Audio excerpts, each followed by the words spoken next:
Welcome back to BRS for November the 18th here in wonderful Texas, and going to go ahead and get the DAREx M1 in primer here on this video this morning and get ready to put it into its gold paint. This is the closest color, and which is the gold plate or plat, and it has a very little metallic in it. I was not even metallic, but I was not going to do a paint chip and go to all that expense just to give the old beautiful M1 its original paint. This is so close. It's good for me. Hopefully it's good for y'all. All right, this morning's agenda, I got the back, I'm in the front door here, barely cracked, got ventilation going, got some breathing protection. Hate them masks because then they fog up my glasses. So all the pieces, let's get her down here, and we'll go through them. Now, we're going to have a little sunlight tin with, but I have got to get these painted prior to the rain coming in. All right, here's the nose cone piece that's going over here on the left side to the motor. Let's move the camera around. I didn't want to get it too close because of the overspray in the air, but let's see if we can get it down here a little better. So the cap is, here goes on to the left side of the motor. Let's zoom her back out here a little bit. Sorry about the fingers. Okay. And yeah, like I say, we're putting up a little bit of sunlight here. And this is the left side cone here. Yes, it's got witness marks here and on the housing. Same on the other side. Going to use the old cap on this to stand it up off the paper. Another cap here. We don't want anything sitting on there. Going to use a 1/4 inch cup, stainless over there, so I can spin it around. And on the dolly back here, these pieces, got this plugged off here where the bronze goes through. We'll be reaching over back and forth here, and the other three pieces, the holder for the collet, and not painting that collet. I want that collet left in bare raw metal, just like it was when it was new.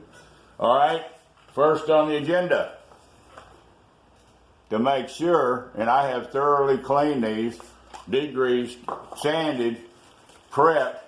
Let's get us a little protection around the face here. And let's get us some bulldog going. Little insurance policy. You don't take anything but a little tack.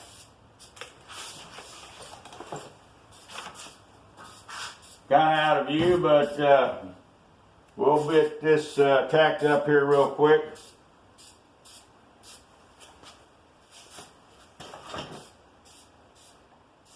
I don't find any grease. I got all the ends in the armature and everything protected. Of course, you got to keep shaking this old bulldog.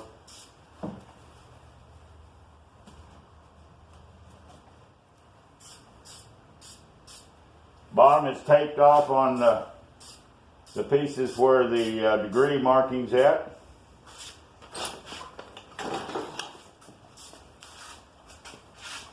Give the old bulldog a little shaking. Now, a lot of people will say, well, just extra primer. Well, it's fixing to get primed here as soon as this tacks up. I didn't want this paint leaving. You know, some of these parts were actually powder coated. And that's surprising for as old as discontinued. I thought powder coating might have come out much later. And here's the collet holder. Very well made. Now, I hope somebody that used to work or still works for DAREx back in the old days could answer this, and they're probably not going to be able to, because it had to do, yeah, we've got it taped off here on the bottom. But I deburred with a file all of these sharp corners and sharp parts it took me less than 45 minutes, as slow as I am, to go around all the edges. I mean, they left well splatter. It's you know, for a professional company. Now I know profit and margin, you know, needed to be there, but man, this is American made. You know. Now I've got my little handle for this one and a hook. It was uncalled for to, you know, put out a product as nice as this was and not spend a little time to detail. Now that's just my thoughts. Somebody else will argue with me. But I hope that, you know, now they got, of course, robots. Let me get this out of the way. Clear the lid. All right, that's clear. And now, let's let that tack a minute. Let's talk about this company. You know, they produce and make some awful nice sharpeners and other tools.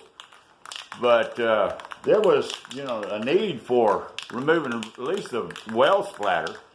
I mean, it just it annoys me when I get something and I send it out of this shop as a restoration, and the customer has to ever come back and say, you got well splatter, you got a run in the paint, you got a loose stitch in the seat. Shame on me. That's why they call it quality control. And when the owner has to quality control his own things, I guess it's necessary still in a restoration hobby shop, whatever you want to call it. But all right, not quite ready to put the primer on. Yep, it's supposed to be a slight bit wet. All right, let's do the cup first.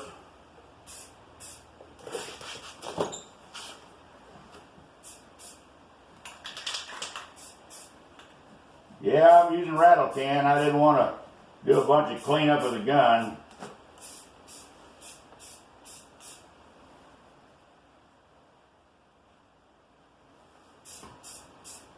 All inside, all protected.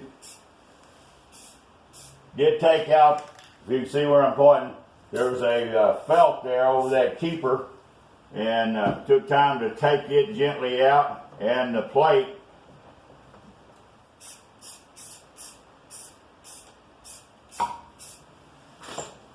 A little hard to reach in some of these areas. All right, let's move this down here out of fire's way and give it a.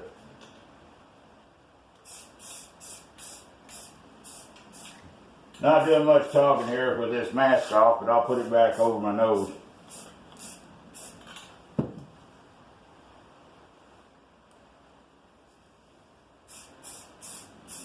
Sure like that project, and I say it again, that Randy Richards in the shop's done on that DAREx 5 he's got. And thanks for your comments, Randy. I think I figured it all out. I probably sent you that back, but I'll be getting in some M2 collets just to give her a try. I think they're going to bite the smaller drill bits, no problem. I may be wrong, and I may end up with some M2 collets in my box I don't need. But somebody one day will need them. Let's see, we're getting kind of out of the focus here. Get over in this area. Yeah, there we are.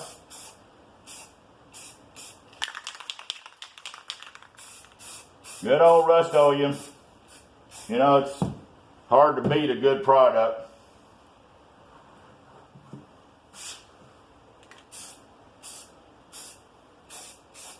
And with all this emissions in here in this shop, oil-wise, in the lathe, I am sure hoping for no fish eyes. Absolutely zero.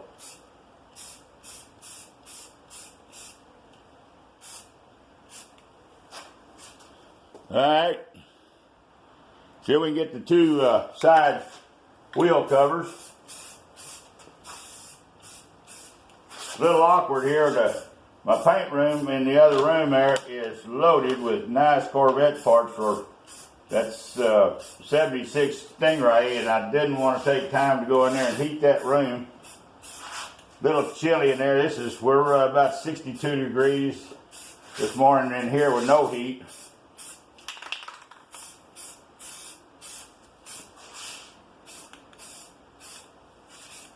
Alright, let's see if we can't get over back to the main body.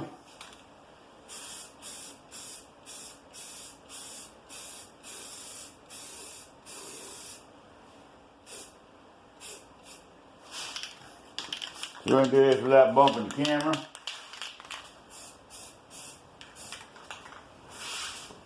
Yeah, I missed a little shot here on this cone cover. Me, I always like to paint as best I can from top down. Don't like going back and forth either, but kind of blocked in here in this shot. And I'm right in everybody's way here, so.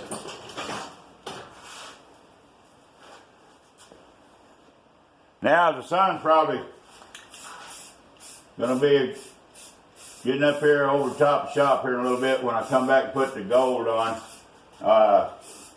Hopefully we can see everything going on.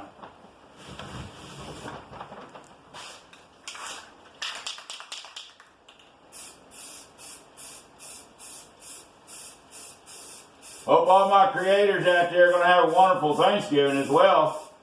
I know we're going to lay kind of low and this year not do anything but hang around the shop and me and the bride enjoy each other.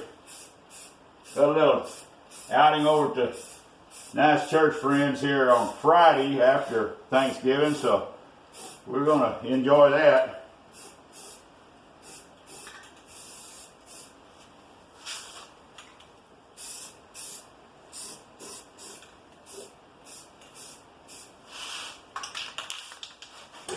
Alright, 3 more parts to paint, or to prime, excuse me.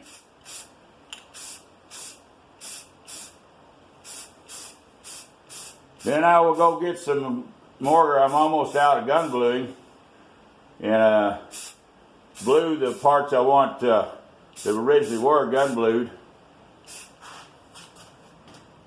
Make it really look sharp. And here's the collet holder, all taped off. I use old solder tube from the trim shop and makes nice plugs. Well, you don't get any paint down into where paint shouldn't be. My camera's probably going to look like primer when it's all said and done.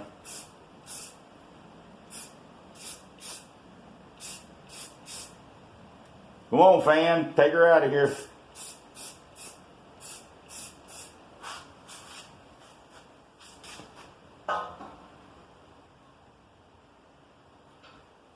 Alright, I'm going to stop for the right now.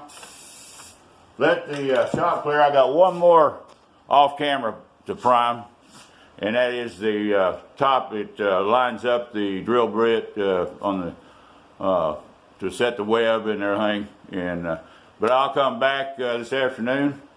We'll put her in gold. Then on part 5, this is going to be part 4 today. But on part 5, after she's all painted and everything, assemble it, and then hopefully I'll get those collets in here. Anybody got any better suggestions than an M2? I don't find any M1s. Could probably even get some metric collets to get those smaller bits. Not concerned because I can go 1/2 to 3/4 with the collet I got right now. But I need to go ahead and get one that I can go down, 7/16 all the way down to an 1/8 if possible. I don't really need to even go to an 1/8. I'll go over there. I've also got a themac that I can set up on a portable jig and or on my little belt sander, but that themac would work perfect. I could go in there and I could put my optical visor on and sharpen them and be alright. But any comments down there? Anybody has an M1? I know that M1 through 5 are discontinued, but I'm going to kind of give up on getting a collet. Everybody's got parts for them things and want as much as what I think the grinder cost, and $400 or $500 for the holder and the collet for the small ones. Just can't afford it. Alright, this is Bear's Rod Shop. Y'all please share, please comment, hit that notification bell down below, and we'll keep it rolling with these videos best we can. Have a great Thanksgiving. Come back and visit. See us on part 5. And they're actually clean today. We're out here.